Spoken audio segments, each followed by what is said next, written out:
کہ یہ ہے پروفیشنل فوج. پتہ نہیں کون سے صندور کی تیاری کر رہے ہیں. یہ صندور سے نکلتے کیوں نہیں؟ کوئی مردانہ نام رکھ لو. یہ صندور تو خواتین کو لگایا جاتا ہے. پتہ نہیں کہاں سے ان کو جو سا ہے یہ صندور یاد آ گیا ہے. جان چھوڑ دو اپنی فوج کی, اس کو پروفیشنل فوج بننے دو. But this is very dangerous.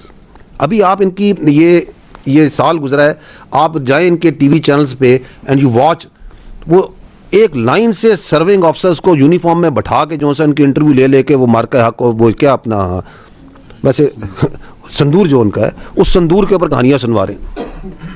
ابھی تھوڑی دیر پہلے ان کے آئے ہوئے تھے وہ ڈی جی ایم او اور ڈی جی ایئر آپریشنز اور سینئر افسران.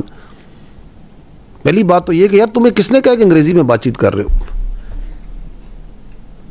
اس لیے کیونکہ تم سنانا چاہتے ہو دنیا کو کہ ہاں یہ ہوا تھا یہ ہوا تھا یہ ہوا تھا. پورا 1 گھنٹہ وہی کہانی سنا کے چلے گئے ہو. اور آگے بڑھو نا. ہم تو تمہیں کہہ رہے ہیں کہ ہم نے پچھلی کہانی تو دنیا نے سن لی, آگے بتاؤ پورا سال کیا کرتے رہو. نہ کچھ بتانے کو ہے نہ کچھ کہنے کو ہے.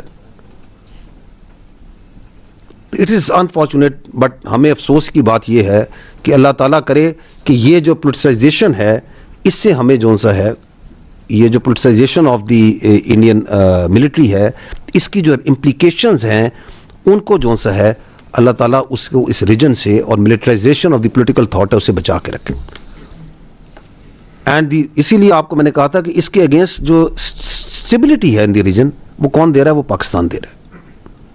Because this is an extremist, Hindutva driven, militant political thought which has become a danger for everyone.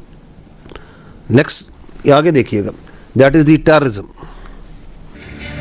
of the continuation of مارکہ حق جو کہ چل رہی ہے. The Indian sponsored proxies. ادھر روکیے گا. This is important. I have put in front of you month-wise the counter-terrorism kinetics since May 2025, so that you can see the Indian sponsored terrorism کس طرح پاکستان میں کی گئی and how the events dictated them. جب مئی 2025 میں مارکہ میں they were given the lesson of their life and they had to move forward, تو انہوں نے کیا کیا؟ they fall back to their default option and that is their terrorist proxies. And we saw a surge in terrorist incidents post Markah Haq. And you can see here, these yellow are the terrorist incidents, the red are the terrorists killed, and the green are the shahadats of our civilians and security forces combined.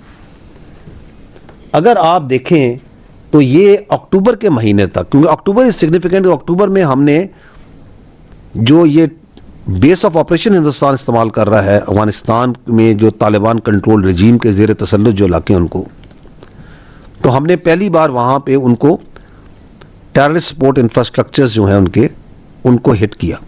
And once we did that, تو آپ یہ دیکھیں کہ اس کے بعد the number of the terrorist killed went up and the number of incidents average came down.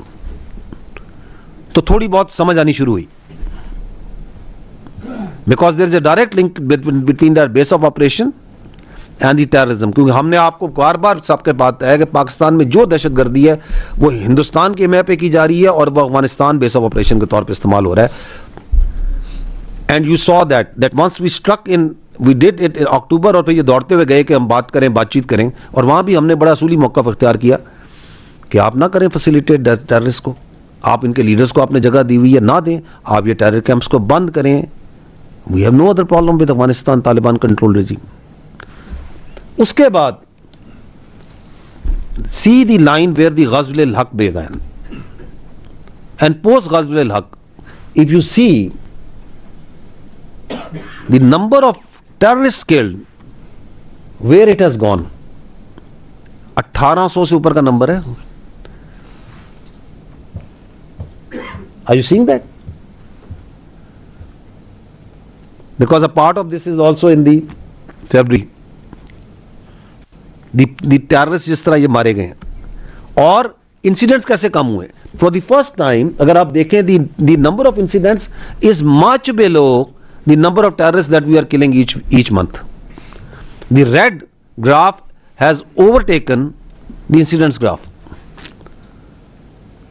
Because ان کی جو اکراس دی وہ جو بارڈر فیسیلیٹیشن ہے وہ افیکٹ ہو رہی ہے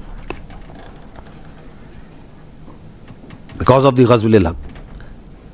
So that is how the Indian sponsored terrorism, the base of operation Afghanistan is connected. اور وہ آپ نے دیکھ لیا ہے کہ جب معرکہ حق میں ہندوستان کو سبق سکھایا گیا تو اس نے کس کو بلایا اپنے پاس اپنے گھر میں؟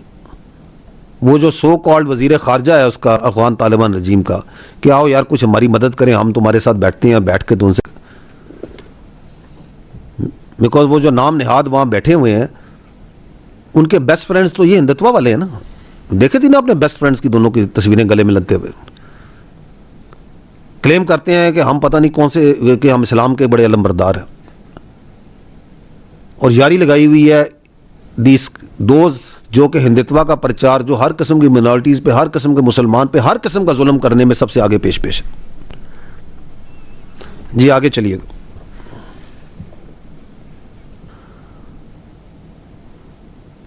ہم تو پہلے ہی کہتے ہیں یار تم نے جو اوپر نیچے دائیں بائیں جس کو اکٹھا کرنا ہے کر لو, لیکن ننگے اچھے ہوئے ہیں دونوں سامنے, ایکسپوز بالکل ٹھیک ہوئے ہیں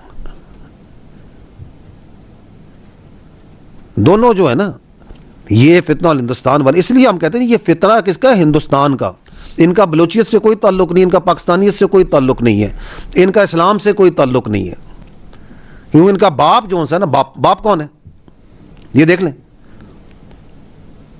وہ جو حرام کی اولاد ہے وہ اپنے باپ کو کہہ رہی ہے کہ تم یہ کرو ہم یہ کریں گے. آگے دوسرے کو سنیے گا, وہ جو اسلام کا نام نہاد ہے خارجی نور ولی, اس کا ذرا اسلام بھی سن لیجیے گا, آگے آ رہا ہے سنیں ذرا. کفار کے ساتھ معاہدہ کرنا اور ایک اسلامی سلطنت پہ حملہ کرنا یہ جہاد ہے ان کا. یہ کون سا اسلام ہے جو خودکشی کی اجازت دیتا ہے, خودکش بمباری کی اجازت دیتا ہے, جو کفار کے ساتھ جو کہتا ہے طاغوتی قوتوں کے ساتھ مل کے پاکستان میں حملہ کرنا یہ اسلام ہے, یہ ان کا جہاد ہے. یہ ہے وہ اسٹریٹجک کانسیکوینسز مارکے حق کے, کہ ان بغیرتوں کو, ان بے شرموں کو, ان بے حیا لوگوں کو بالکل ایکسپوز کر کے ننگا کر کے کھڑا کر دیا. The credit goes to the people of Pakistan, credit goes to all of you, کہ یہ جو اتنے سالوں سے اس ملک میں لوگوں کو اسلام کے نام پہ بیوقوف بنا رہا تھا, یہ کیسے خود بول رہا ہے. سن لیں اس کو, سمجھ لیں, رجسٹر کر لیں کہ یہ ہے ان کا جہاد, یہ ہے ان کا اسلام. تو کیا یہ ہے خارجی, دائرہ اسلام سے خارج, بار, جہنم ان کا مقام. اور ان سے لڑنے والی جو فوج ہے, کیا اللہ تعالیٰ کے رسول اکرم صلی اللہ علیہ وسلم نے کہا افضل ترین ہوگی. کون سی فوج لڑ رہی ہے ان سے؟ آپ کی فوج. الحمدللہ. آگے سنیے.